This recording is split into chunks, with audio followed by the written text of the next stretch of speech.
పూరా local. Welcome to పూరా local. Bangladesh లో మాజీ ప్రధాని షేక్ హసీనా పాలన ముగిశాక దాయాది దేశంతో అనేక రంగాల్లో సంబంధాలు బలోపేతం చేసుకునేందుకు పొరుగు దేశం ప్రయత్నిస్తున్న సంగతి తెలిసిందే. ఈ క్రమంలో కీలక ఒప్పందాలు చేసుకుంటోంది. అయితే తాజాగా పాక్ నుంచి యుద్ధ విమానాలను కొనుగోలు చేసేందుకు బంగ్లా సిద్ధంగా ఉంది. ముఖ్యంగా చైనా, పాకిస్తాన్లు సంయుక్తంగా అభివృద్ధి చేసిన JF-17 యుద్ధ విమానాలను కొనుగోలు చేసేందుకు బంగ్లాదేశ్ ఆసక్తిగా ఉందని పాక్ సైన్యం తెలిపింది. Bangladesh air force chief marshal Haseen Mohammad Khan, Pakistan air force chief marshal Zaheer Ahmed Babar సిద్దులు ఇస్లామాబాద్ లో ఇటీవల భేటీ అయ్యారు. ఈ సందర్భంగా JF-17 యుద్ధ విమానాల కోసం విస్తృత స్థాయి చర్చలు జరిగినట్టు పాక్ సైన్యం వెల్లడించింది.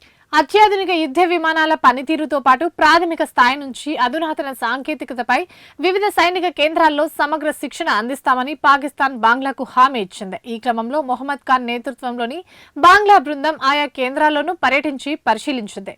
సూపర్ ముస్టాక్ శిక్షణ విమానంతో పాటు అందుకు కావాల్సిన మొత్తం వ్యవస్థను వేగంగా అందిస్తామని బంగ్లాకు పాక్ సైన్యం హామీ ఇచ్చిందట. ఇవే ఇప్పటివరకు అప్డేట్స్. మరిన్ని అప్డేట్స్ కోసం చూస్తూనే ఉండండి పూరా లోకల్.